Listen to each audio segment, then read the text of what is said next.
Did you know you can now register for the 7th annual OSMOSIS Con taking place October 10th to the 12th, 2021 at the Bahia Resort Hotel, San Diego?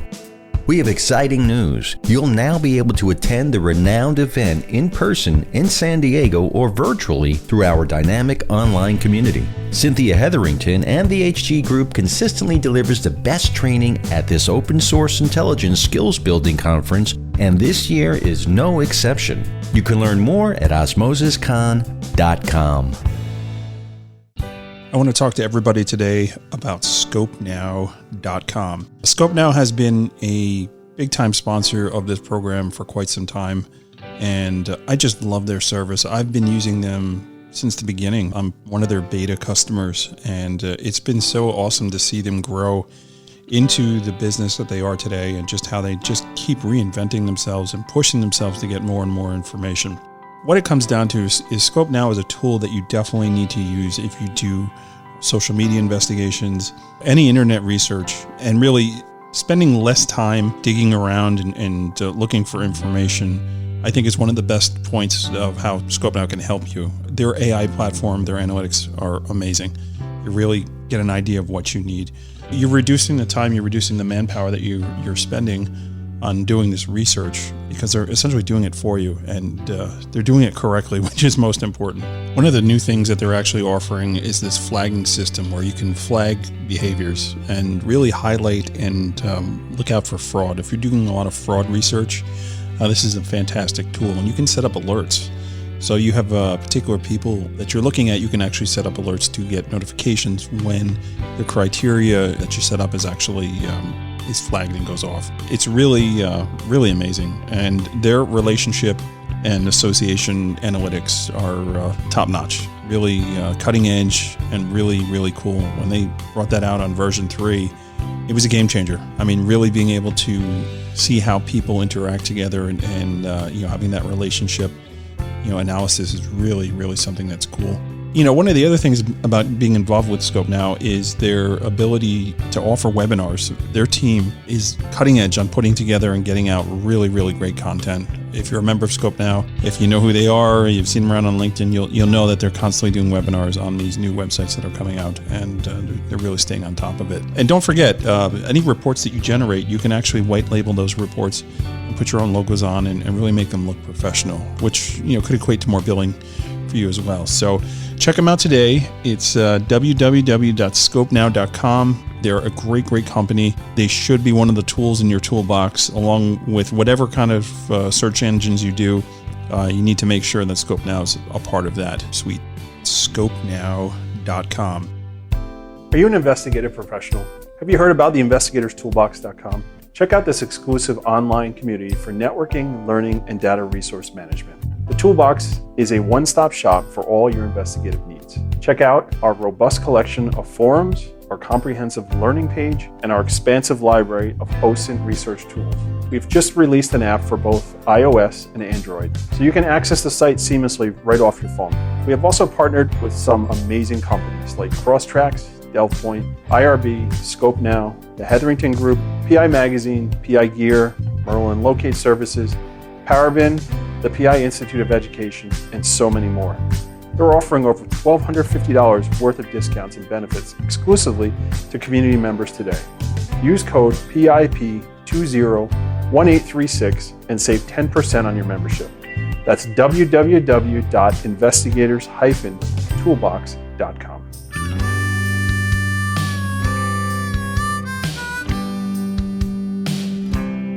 Welcome to the OSMOSIS Quick Hits series on PI perspectives. We're going to take the next few weeks to highlight some of the speakers at the 2021 conference in San Diego, California. This week, we welcome Arica Kulm. Arica is teaching about identifying host-based artifacts in dark web investigations. So let's join Arica and our host, private investigator Matt Spaier. And welcome everybody to PI Perspectives, the OSMOSIS Quick Hits edition. So we are highlighting all the speakers from OSMOSIS 2021 leading up to the conference. And I'm really, really excited to interview these people and just learn a little bit more about what's going on here. So today's guest is a special guest. We've got Arica Kulm. Arica is joining us here from South Dakota, and she's got a very interesting track that she's talking about, identifying host-based artifacts in dark web investigations. That had me scratching my head a little bit. So I'm really, really glad to talk to her to find out a little more about this. So Arica, I want to welcome you to the program. How are you? I'm good. Thank you. Thanks for having me. Yeah, I appreciate you taking the time. So you are the first one out of the deck here, out of the chute, as we're diving in. I had so much fun last year doing this and talking to everybody. And honestly, like what you're talking about, I don't know too much about it.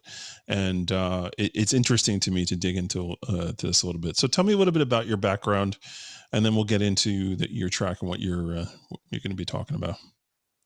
Sure. So I'm the interim director of the Digital Forensics Lab here at Dakota State University, and we are in partnership with the South Dakota Attorney General's Office and South Dakota Division of Criminal Investigation to do exams of digital evidence that are submitted as a part of a criminal investigation here in the state of South Dakota.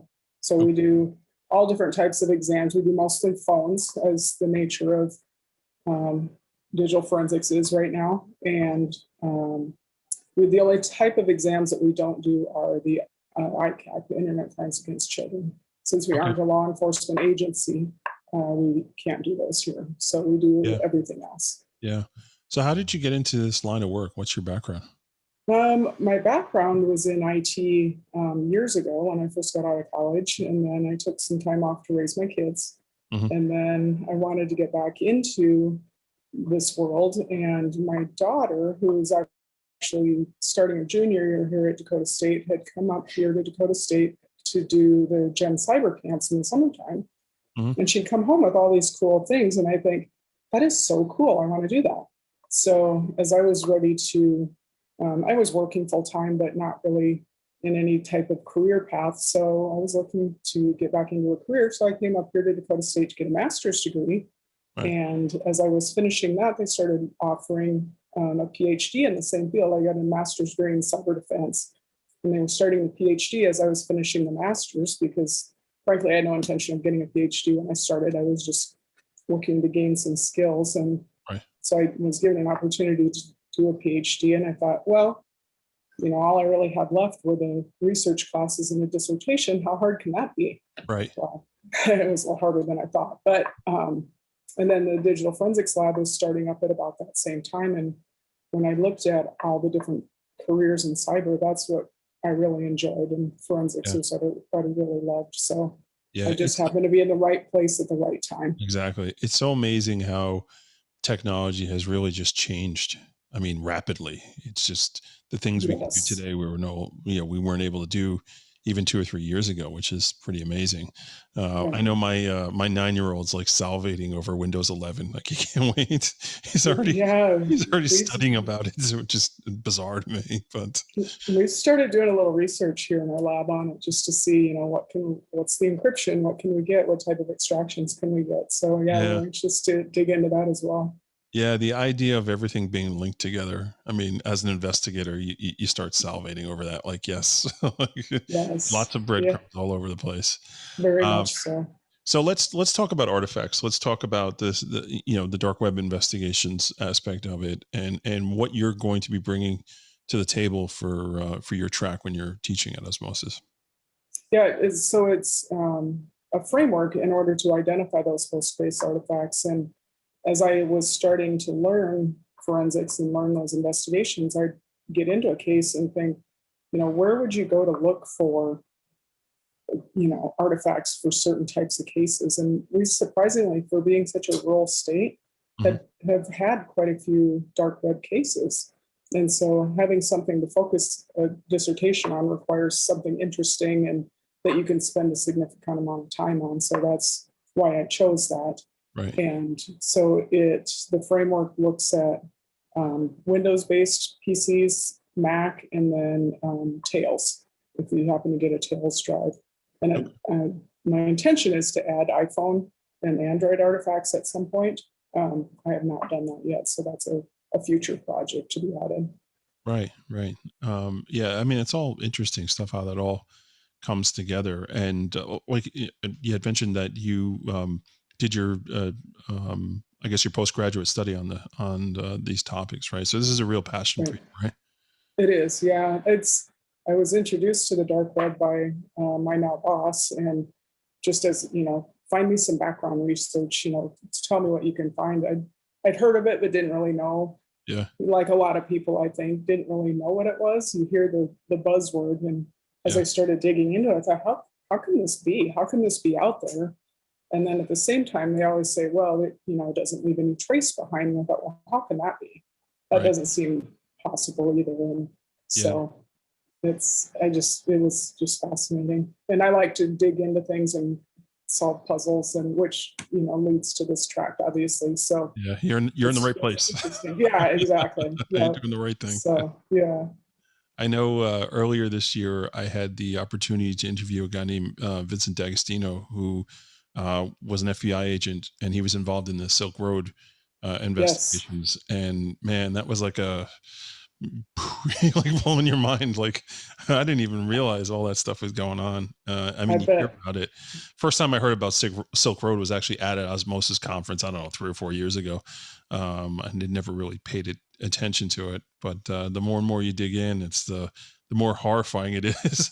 It's- That these things are out there and people are doing stuff. So Yeah. Have you read American Kingpin by Nick Bilton, I think is the gentleman's name. It's a book about the Silk Road and how it was started, and the ultimate demise. It's fascinating. It's yeah, very yeah, interesting. Yeah. really cool stuff.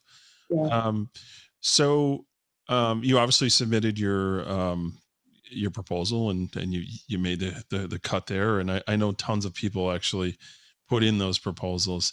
And what I love about Cynthia and the team is you get folks like yourself, like I would never know what any of this stuff is about, but I'm excited to learn about it because that's what osmosis is for me personally, right? When I go, it's not so much I'm going to learn the hard skills to do this stuff. It's like, no, I'm going to learn the people I need to call on when these types of cases come up, and I'm going to network, and I'm going to, build those relationships and all that. So it's really, really cool. And, I guess, have you ever taught this stuff out of the, outside of like university type things? Is this the first time you're speaking at like osmosis type, event? I, I actually spoke at Techno Security just about 6 weeks ago Oh, down wow. in Myrtle Beach, Okay. not too long ago. And then I also will be at WISIS, the Women in Cybersecurity Conference, coming Yeah. up in September. Yeah. So I was, Osmosis will be the third. I was in Myrtle Beach for the first time in May, at an event, and it was fun. It was good to get Yeah. back out there and see folks. And yeah, they don't give a care down there about any kind of face masks or anything like that. So it was I think you would find South Dakota would be similar. So yeah, yeah. yeah, To each his it's own, right? right. Uh, That's right. Yeah. So, and it's really an honor to be speaking at Osmosis. I have yeah, the utmost respect for Cynthia and her team. She has a absolutely. great team. So Absolutely. And what's pretty amazing, we were talking before, you were actually an attendee a few years earlier, right? And now here you I are was, teaching yeah. direct. So that's full circle. Yep, Um, definitely. so I'm going to ask you like a couple silly questions before we wind down here, just so we can get an idea of your personality. So Sure. Loki on Disney Plus is very popular these days, right? You have all these, different versions of yourself from multiverses doing different things. So who would that person be for you? If you had a doppelganger that wasn't actually you, but it was somebody else who was doing Oh gosh. something else, what would you think that would be? Oh gosh. I'd probably be a beach bum and be Yeah, surfing somewhere in Hawaii. I right. love the ocean. I grew up here in the Midwest and Yeah. surrounded by cornfields and prairies. So I think I'd probably be a surfer somewhere. we are going to have to keep an eye on you in San Diego. Yes, you will. Where's Arica? I will likely be in the ocean as much as I can. Yeah, the beaches are nice there. The resort is like, that's very dangerous. You have a chaperone? someone? Yeah, my daughter. Yes, my daughter will be following me. Yeah, so she'll have to be the responsible one. Oh, that's so funny. That's so good. What do you think are some of the mistakes that folks that get into this line of work make? Obviously, it's so intimidating and just so much there to go in. But what would you say, in your opinion, would be some of the mistakes that folks make when they do this research? I think possibly underestimating the depth of what's out there. I find just being in the computer field alone, people think if you know one thing, you know everything. Right. They don't realize, I do one small part of it. I can't fix your printer, I can't help you with that. Right. That's the hardest thing. Printers and phones are the whole, like handheld sets of phones are the hardest. But, and I think also for the younger generation, getting into it and thinking that you're going to instantly be at the top without having to do the hard work that it takes to get there. You're not going to be at the top of the field tomorrow. What are you excited to see in the near future coming down the pipe besides Windows 11? Obviously, what's on the forefront here that in your industry, in your space there that you're excited for? That's a great question. We tend to dread some things more than we look forward to it. Just the amount of storage that we see on our phone. We do a lot of phone forensics. So the amount of storage that we see on the devices, I've heard that the new iPhones coming out this fall are going to have 1 terabyte of storage. That's so when you can, think about, we're all walking around with a computer in our pockets. Yeah. You talk about doing mobile forensics. It is mobile, but it's still a computer. Right? Well, that's what Apple wants to tell you when they charge you the prices for. Right. That too. Hey, you pay that much for a computer. Why not pay that much for a phone, right? Right. But it is an exciting time. I truly love what I do because it's different every day and it's exciting. And sure. I don't have a day that I don't want to go to work. Gotcha. All right. Well, we're going to wind down over here. I thank you very much for just giving us a brief overview. So last question for you. Sure. What do you hope your students, folks that are sitting in on your track here, what do you hope to have them leave with? I hope they find it interesting and just to have an understanding of, some of the artifacts that can be left behind and that the dark web, it's not as untraceable as what we're led to believe. And that if they find, someone that says, oh, well, there's no point in collecting that as evidence because there's not going to be left anything on it. That's not necessarily the case. Right. So just be aware that it's, there may be something yet there that we can work with. Awesome. So we're going to wind down here, and again, we'll see you in San Diego and virtually also, right? So if folks are already in the Global Cast, registered and hooked in, feel free to drop some notes and ask some questions, and we'll go from there. So Arica, thank you so much for your time, and I really, really look forward to meeting you in person. And I'll bring my printers. Maybe you can fix them for me. Yeah, definitely. Thank you. I appreciate your time. Awesome. Thank you, everyone, for tuning in, and we'll catch you on the next Quick Hits. Take care.